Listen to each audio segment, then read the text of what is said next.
E em meio à situação delicada em que se encontra o país, muitas manifestações, crise institucional, também autoritarismo do Poder Judiciário, nós vamos conversar ao vivo, uma entrevista especial aqui no programa Os Pingos nos Is, senador Flávio Bolsonaro. Senador, seja muito bem-vindo. Obrigado pela gentileza em atender aqui a produção do programa. Boa noite, Daniel. Boa tarde a todos. Boa noite a todos os telespectadores da Jovem Pan, todos que estão no estúdio aí, Paulinho Figueiredo, Zé Maria, Coronel Gerson e Roberto Mota. Estou aqui à disposição para a gente bater um papo aí. Eu sei que estavam falando o meu nome, por isso que eu achei importante vir aqui e bater esse papo com todos vocês, esclarecer, né, perfeitamente, com tranquilidade, né, o que foi minha falha e o que é que eu estou pensando também nesse momento. Com toda certeza, e desde já agradecemos a gentileza em nos atender. Vou pedir, por gentileza, para o nosso comentarista Paulo Figueiredo formular a primeira questão. Paulo, contigo. Flávio, que bom que você está aqui conosco, é um prazer vê-lo aqui mais uma vez. Eu estou lendo uma notícia aqui do UOL, Thaís Oyama, falando o seguinte: Flávio Bolsonaro diz a interlocutores que pai pode passar a faixa Lula. Nós temos ouvido temos visto várias publicações atribuindo a você a ideia de que tudo está correndo na normalidade, que o governo deve se focar agora em oposição, mas a gente sabe também que jornalista é muito mentiroso. Então eu quero te dar a oportunidade de, aqui ao vivo, dizer o que você pensa, o que disso é verdade e o que você pensa que deve acontecer com o país daqui para frente. Bom, Paulinho, boa noite. É óbvio que isso é uma mentira deslavada, eu jamais falaria isso, né? Porque primeiro que eu nunca ouvi isso do presidente Bolsonaro e, além disso, ainda que tivesse ouvido, eu jamais verbalizaria para alguém, ainda mais para um jornalista, ainda mais do UOL. Quer dizer, não tem nenhuma chance. Inclusive, eu tenho me preservado muito de usar as redes sociais em respeito exatamente à decisão, ao encaminhamento que o meu grande líder político de vida vai dar no tempo dele, que se chama Jair Messias Bolsonaro, e vim às vezes exatamente hoje para desfazer mais essa fake news no meu Instagram. Peguei o print dessa reportagem do UOL, escrevi um fake bem grande em cima, publiquei no meu Instagram, e obviamente que isso é mentira, Paulo. Né? A gente está numa situação, eu me identifico muito com quem está nas ruas, mas eu também sei da responsabilidade que eu carrego, né, com o meu sobrenome, e eu acho que todo mundo que está na rua carrega a mesma responsabilidade comigo, porque grande parte deles também tem o sobrenome Bolsonaro, em especial pela convergência de pautas, de princípios, de preocupações e de estarem se sentindo vítimas de todo esse processo, como eu também me sinto. Aí, há poucos dias, foi até por isso que eu entrei em contato com você, Paulo, obrigado pela oportunidade de falar, que eu encontrei com o Zé Maria ali nos corredores das comissões no Senado Federal, estava correndo, enfim, tratando de um monte de coisa, inclusive dessa PEC aí do precipício, e acabou que eu falei rápido, talvez eu não tenha me feito entender pelo Zé Maria. Eu não disse que o presidente está conformado, não está conformado, está indignado, não está indignado, enfim, vai aceitar ou não vai aceitar. Eu só falei que a análise de cenário que eu estou fazendo é que enquanto o presidente não nos der um norte, eu vou tocando a vida ali como se tudo estivesse dentro da normalidade. O mundo continua. Está havendo votações dentro do Senado Federal, das quais eu tenho que participar, eu tenho que defender o Estado, eu tenho que defender, né, as contas públicas, eu tenho que defender o bem-estar da população, eu tenho que defender, inclusive, aqueles mais pobres que estão sendo enganados, mais uma vez, com essa PEC do estouro, acreditando, né, que vão ter os R$600, quando da forma que está sendo feito, num curtíssimo espaço de tempo, que os R$600 compra hoje, amanhã não vai comprar mais, porque esses R$600 vão valer R$500, R$400, porque a inflação vai comer tudo. Então, nesse contexto ali de correria, de confusão, acabei encontrando o Zé Maria, de quem eu sou fã, acompanho aqui também os seus comentários, sempre muito lúcidos, sempre com um acesso fidedigno à fonte e refletindo aquilo que houve com responsabilidade ao seu público. Era só para falar isso, não são nada, absolutamente nada da boca do presidente da República.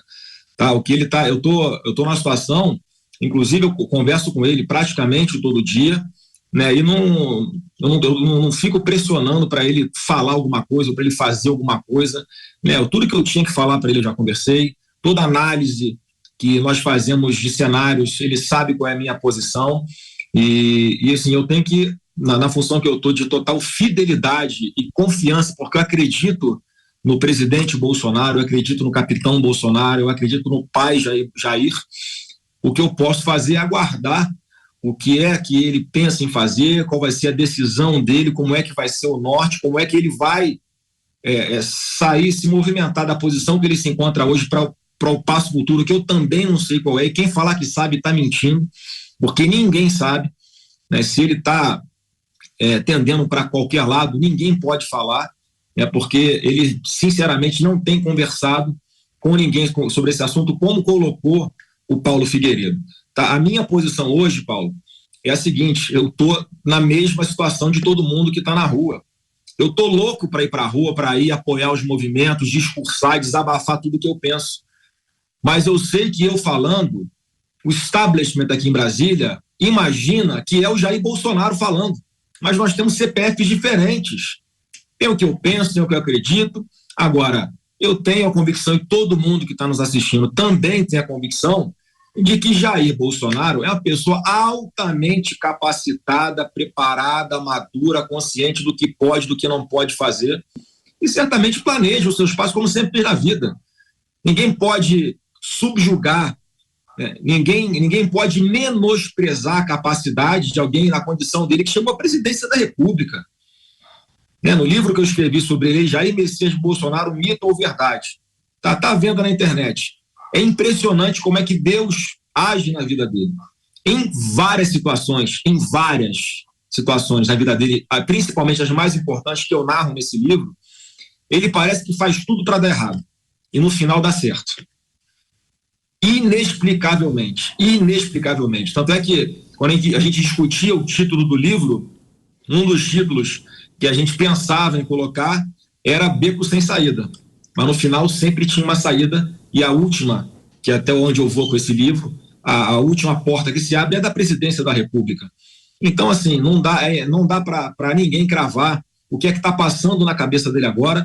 O que eu só peço para todo mundo: eu também estou aqui ansioso, angustiado, eu estou frustrado por tudo que aconteceu antes e durante as eleições. Todo mundo viu claramente o total desequilíbrio que houve nessa eleição, a total interferência do TSE no resultado da eleição, as imposições absurdas, fora da lei, fora da Constituição, decisões que foram tomadas sempre contra o presidente Bolsonaro.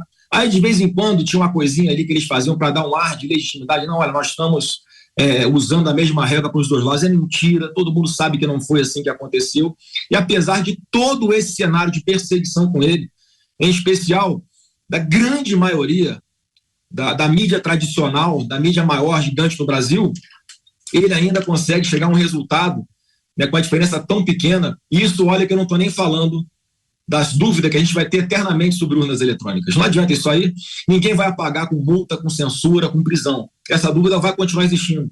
E tudo que poderia ser evitado com um simples papelzinho do lado da urna eletrônica, que poderia ser feita uma conferência em poucos dias aqui para legitimar qualquer resultado. E aí sim, se as eleições tivessem ocorrido em situação de normalidade, de isenção, de transparência, e não adianta negar, não ocorreram desse jeito. Com essa conferência, eu acredito, o presidente Bolsonaro nunca falou isso, Zé Maria, eu acredito que se elas tivessem ocorrido em situação de normalidade, olha, perdi na bola, realmente perdi no voto, olha, a eleição foi limpa, o VAR não me prejudicou, o juiz não me prejudicou, venceu quem teve mais voto, aí eu realmente vou botar a faixa no presidente que venceu. Ele nunca falou isso, é a minha percepção, eu acho que seria assim, porque a gente tem a convicção, se as eleições tivessem ocorrido em total normalidade, eu tenho a convicção que o resultado seria diferente. Eu fico imaginando, que eu sou advogado também, eu fico imaginando como é que um professor de direito constitucional hoje dá aula em sala de aula na universidade. Imagina ele pegando o livro do Alexandre de Moraes, que eu estudei em livros de direito constitucional do Alexandre de Moraes.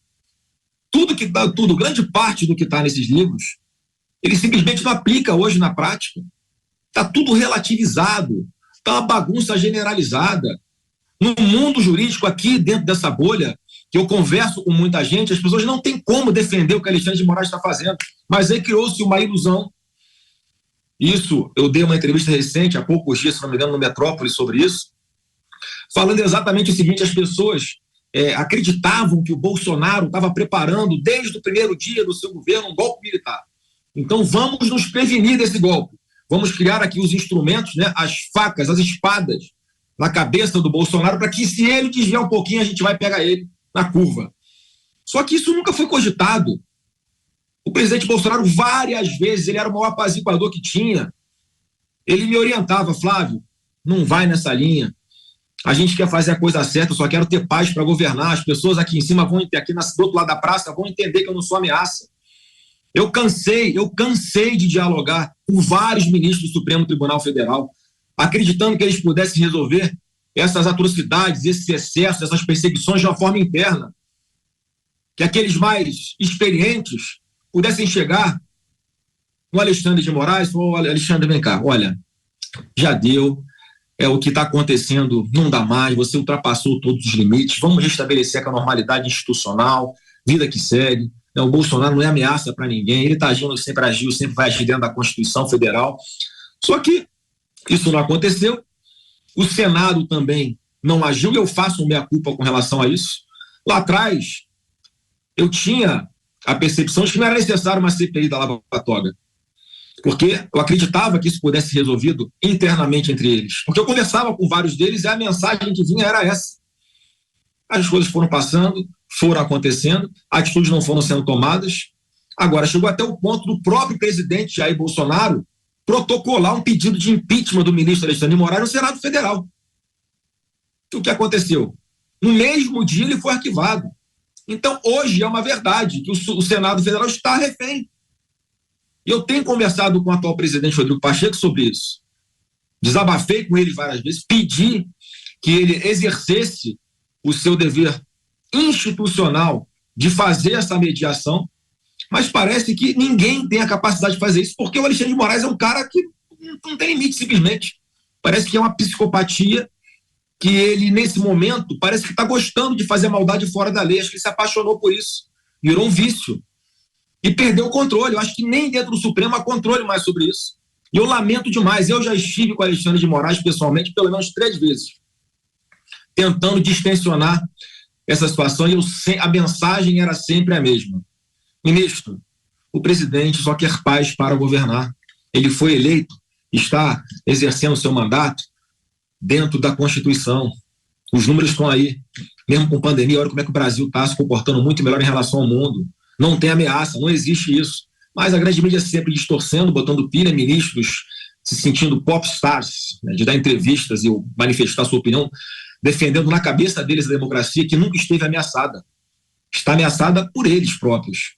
E aí, para concluir esse meu desabafo, que eu também faço aqui ao vivo, agradeço ao Jovem Pan por isso, criou-se no imaginário de alguns ministros do Supremo que o Bolsonaro era uma ameaça. E o Alexandre de Moraes está sendo um remédio. Está sendo o grande guardião da democracia. Ele hoje é idolatrado dentro dessa bolha como se fosse um grande herói. E aí não existe uma autocrítica por parte nem do Alexandre de Moraes e nem de outros ministros do Supremo, de que se hoje eles não conseguem ir num restaurante, jantar com a sua família, levar sua filha para passear num parque, dar uma caminhada no domingo na orla, na praia, não é porque o Bolsonaro incentiva ninguém a ir lá perseguir, não. O povo brasileiro é que tem a percepção de que vocês estão perdendo a linha. É uma reação natural aos atos individuais de cada um dos ministros do Supremo. Não tem nada a ver com Bolsonaro isso.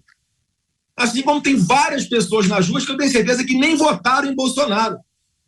Só que estão tão desiludidos, estão tão angustiados, estão tão preocupados do que vai ser o futuro do Brasil, que estão sentindo a obrigação de fazer alguma coisa.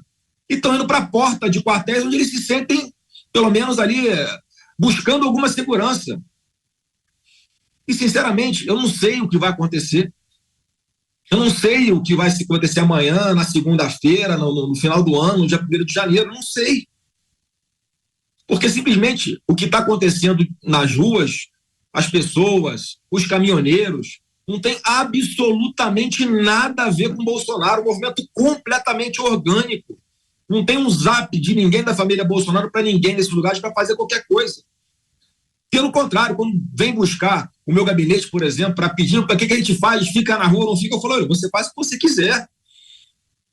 A Constituição garante que você se manifeste, mas eu não posso te orientar a fazer nada, não está no meu controle. Entende? Então, desculpa me alongar um pouquinho, mas acho que era importante trazer esses esclarecimentos, nem falar que eu estou na mesma situação, estou aqui angustiado, estou aqui ansioso, preocupado com o futuro do meu país, e eu vou ficar aonde eu estou no Senado Federal, defendendo o meu país, defendendo as minhas convicções, sendo porta-voz de quem se sentir representado por mim.